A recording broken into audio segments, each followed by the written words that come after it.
Hello everyone. Today we'll be discuss about the atrial septum defect in congenital heart diseases. It is a cyanotic and acyanotic part of the congenital heart diseases. Atrial septum defect is an abnormal communication between the left atrium and right atrium. Okay. So in that the abnormal connection between right atrium in left atrium, it is called as the atrial septal defect. Atrial septal defect accounts for 99% of the congenital heart diseases. Okay. तर या ठिकाणी atrial septal defect किती account करता 100% पैकी 9% will be children suffering from कशामुळे congenital heart diseases मध्ये. Okay, in atrial septal defect मध्ये. त्यानंतर आपण बघू आता types of atrial septal defect मध्ये.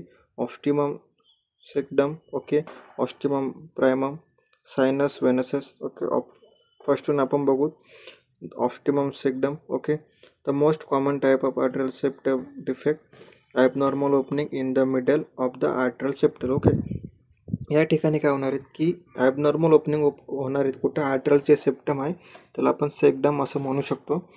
तर त्या ठिकाणी आर्टरल सेप्टममध्ये ॲबनॉर्मल ओपनिंग होणार आहेत मिडल पार्टला. ओके, त्याला आपण बोलतो ऑस्टिमम सेक्टम. ओके, त्यानंतर आपण बघू ऑस्टिमम प्रायमममध्ये abnormal opening at the bottom of the atrial septum.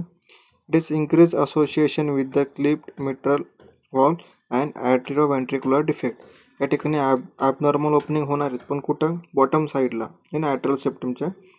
त्यामध्ये increase in association with left mitral valve. Okay, mitral valve असणार आहेत की जी की लेफ्ट व्हेंट्रिक्युलर आणि राईट व्हेंट्रिक्युलर आणि लेफ्ट व्हेंट्रिक्युलरमध्ये कनेक्शन असणार. ओके, सो त्या ठिकाणी ॲट्रिओव्हेंट्रिक्युलर डिफेक्ट त्या ठिकाणी फॉर्मेशन होणार आहे. आपण त्याला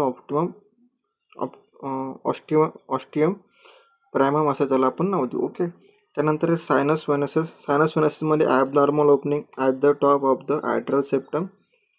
increase association with the partial anomalous pulmonary returns. Okay, या ठिकाणी काय होणार आहे पल्मोनरी रिटर्न म्हणजे like back flow of the ब्लडमध्ये रिटर्न येणार आहेत त्याला आपण बोलू हे टॉप ॲट्रियम सेप्टमच्या ओपनिंग होणार पण top of the region. Okay, top of the location. Increase association with the partial anomalous pulmonary venosus return. Okay, हे टाइप्स ऑफ आपले ॲट्रियल सेप्टल डिफेक्टचे झालेले आहेत. ऑस्टियम सेकंडम. ओके, त्यानंतर आहे ऑस्टियम प्रायमम, सायनस वेनसस. त्यानंतर pathophysiology. Blood flows from the higher pressure of left atrium across the atrial septal defect into the lower pressure right atrium left to right shunt. Okay, या ठिकाणी काय होणार जो blood flow आहे okay higher प्रेशरमध्ये म्हणजे 100% पैकी राईट ॲट्रियममधून लेफ्ट ॲट्रियममध्ये ट्रान्सफर होणार आहे. ओके, 70%मध्ये. त्यानंतर increase blood return to the right leads the right ventricular volume overload and the right ventricular dilation. Okay, या ठिकाणी पास होणार नाही समोर. ओके, ॲट्रियल व्हेंट्रिक्युलर म्हणून समोर जे ब्लड फ्लो आहे ते पास होणार नाही. त्यामुळे काय होणार की स्टोरेज इन्क्रीज होणार आणि त्या ठिकाणी प्रेशर त्या ठिकाणी इन्क्रीज होणार. Okay, increase pulmonary blood flow leads to elevate pulmonary artery pressure. Okay, so त्या ठिकाणी increase in pulmonary blood flow increase झाला त्या ठिकाणी आपण त्याला नाव काय बोलू एलिवेट काय होणार त्या ठिकाणी पल्मोनरी आर्टरी प्रेशर हे इन्क्रीज होणार कारण की ब्लड फ्लो त्या ठिकाणी इन्क्रीज आहे. ओके, तर आपण बघू नेक्स्ट क्लिनिकल मॅनिफेस्टेशन. क्लिनिकल मॅनिफेस्टेशनमध्ये आपण बघू usually asymptomatic clinical symptoms very depending type of the association defect. त्यानंतर आहे कंजेनिटल हार्ट किंवा कंजेस्टिव्ह हार्ट फेल्युअर असणार त्या ठिकाणी right heart failure, left heart failure. Okay, frequent upper respiratory infection त्या ठिकाणी असणार आहेत. अप्पर रेस्पिरेटरी इन्फेक्शन आपण त्याला म्हणू शकतो. त्यानंतर poor weight gain. Okay, weight जे आहे ते पुअर म्हणजे लवकरात लवकर वेट गेन होणार नाही त्या ठिकाणी. Decrease exercise tolerance. ज्यावेळेला तो एक्झरसाइज करण्याचा प्रयत्न कराल त्यावेळेला डिक्रीज टॉलरन्स त्या ठिकाणी रिॲक्ट करणार. डायग्नोस्टिक एव्हल्युशन आपण बघू ॲट्रियल सेप्टल डिफेक्टची. ऑस्कल्टेशनच्या वेळेला soft systolic injection murmur here best at the left upper sternal border widely split fix second heart sound. Okay, या ठिकाणी काय होणार आहे की soft systolic injection murmur here होणार आहे त्या ठिकाणी लेफ्ट अप्पर स्टर्नल बॉर्डरमध्ये. ओके, जी लेफ्ट अप्पर स्टर्नल बॉर्डर आहे त्या ठिकाणी मर्मर हिअर होणार आहे. ओके, त्यानंतर म्हणजे मर्मर हा साऊंड आपल्याला बघायला भेटणार आहे. त्यानंतर widely split fix second heart sound आपल्याला त्या ठिकाणी बघायला भेटणार. ओके, त्यानंतर आहे chest x ray. Chest x ray varies normal to right and the ventricular dilation increase in pulmonary marking. Okay, chest एक्सरेमध्ये राईट ॲट्रियल आणि व्हेंट्रिक्युलर डायलेशनमध्ये इन्क्रीज पल्मोनरी मार्किंग त्या ठिकाणी आपल्याला दिसून येणार आहे. सो ECG मध्ये नंतर आपण बघू varies right axis deviation and the mild right ventricular heart or the right bundle of branch will be block. Okay, ECG मध्ये आपल्याला ते दोन बघायला भेटणार आहेत ECG चेंजेस म्हणजे. ओके, सो ह्या झालं आपलं diagnostic evolution.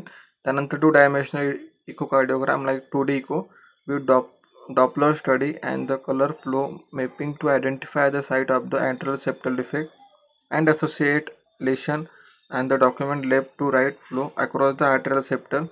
Cardiac catheterization. Okay, 2D echo मध्ये आपल्याला काय बघायला भेटणार, EEG बघायला भेटणार, आयडेंटिफाय करणार आपण. ओके, डॉपलर साऊंडनुसार आपण आयडेंटिफिकेशन करणार आहेत की फ्लो ऑफ द ब्लड किती आहे. ओके, इन ॲट्रियल सेप्टममध्ये. त्यानंतर cardiac catheterization usually not needed for initial diagnosis.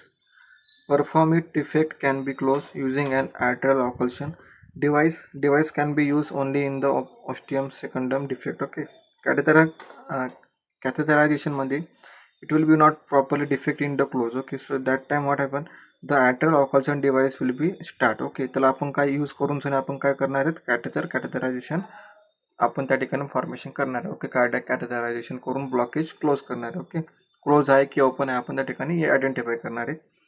त्यानंतर मॅनेजमेंटमध्ये 2 आहे, मेडिकल मॅनेजमेंट, त्यानंतर आहे सर्जिकल इंटरव्हेन्शन. आपण नंतर बघू. मेडिकल मॅनेजमेंटमध्ये monitor and reassess spontaneous closure rate is small but may occur since up to age of 2 years. Okay, medical management आपल्याला त्या ठिकाणी ॲडमिनिस्टर करायचं आहे. ओके, पण मॉनिटर पण करायचं आहे आपल्याला की at the age of the 2 years पर्यंत.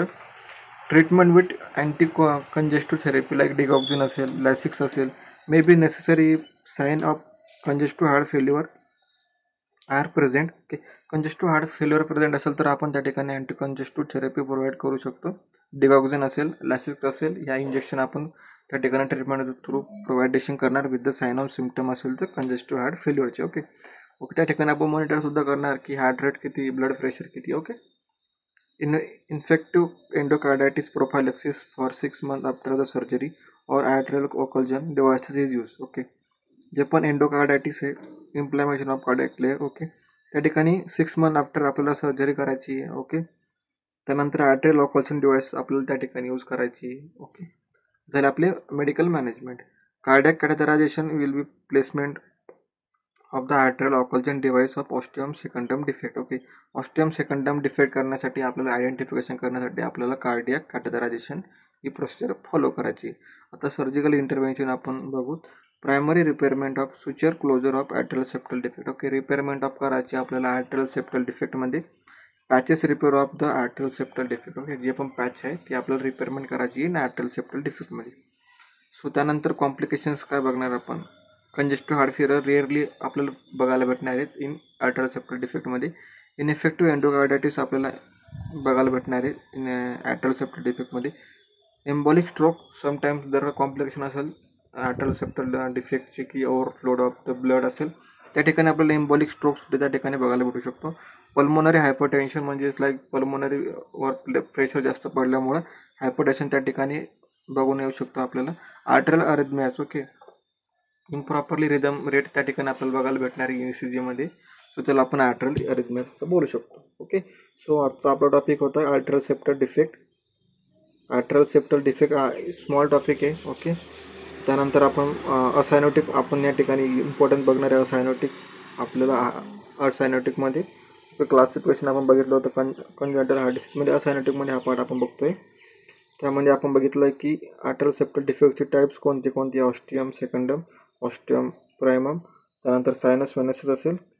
ओके, पॅथोफिजिओलॉजी आपण बघितलं त्या ठिकाणी. क्लिनिकल मॅनिफेस्टेशनमध्ये आपण बघितलं CHF असेल. ओके, पुअर वेट गेन असेल, डिक्रीज एक्सरसाइज टॉलरन्स असेल. डायग्नोस्टिक इव्हॅल्युएशनमध्ये आपण ऑस्कल्टेशन केलं. ओके, चेस्ट एक्सरे बघितला, ECG बघितलं. ECGमध्ये आपण राईट व्हेंट्रिक्युलर हायपरटेन्शन त्या ठिकाणी बघितलं. 2D इको आपण केला. ओके, कार्डियक कॅथेटरायझेशन त्या ठिकाणी डायग्नोस्टिक इव्हॅल्युएशनमध्ये केलं आपण AHDमध्ये. मॅनेजमेंटमध्ये आपण बघितलं की मेडिकल मॅनेजमेंट असेल लाईक अँटी कंजेस्टिव्ह थेरपी आपण प्रोव्हाइड करणार as per the sign and symptom असेल प्रेझेंट कंजेस्टिव्ह हार्ट फेल्युअरचे त्यावेळेला आपण हे ॲडमिनिस्टर करणार. त्यानंतर कार्डियक कॅथेटरायझेशन करतोय. ओके, सर्जिकल इंटरव्हेन्शन म्हणजे आपण प्रायमरी रिपेअरमेंट करणार सुचर क्लोजर ऑफ ॲट्रल सेप्टल डिफेक्टमध्ये आणि पॅच रिपेअरमेंट ऑफ द ॲट्रल सेप्टल डिफेक्टमध्ये. त्यानंतर आपण कॉम्प्लिकेशन बघितले, कंजेस्टिव्ह हार्ट फेल्युअर असेल, इन्फेक्टिव्ह एंडोकार्डायटिस असेल, एम्बॉलिक स्ट्रोक असेल, पल्मोनरी हायपरटेन्शन असेल आणि ॲट्रल अरेथमिया असेल. ओके, सो ॲट्रल सेप्टल डिफेक्ट हा आपला टॉपिक संपलेला आहे. सो तुम्हाला काय डाऊट असेल तर विचारू शकतात, पण हा इझी टॉपिक आहे, अंडरस्टँडिंगबल टॉपिक आहे. Okay, so thank you so much for everyone watching this video for lecture attending properly. तर तुम्ही प्रॉपरली लेक्चर अटेंड करा आणि तुमचे नोट्स काढा. Okay, thank you so much.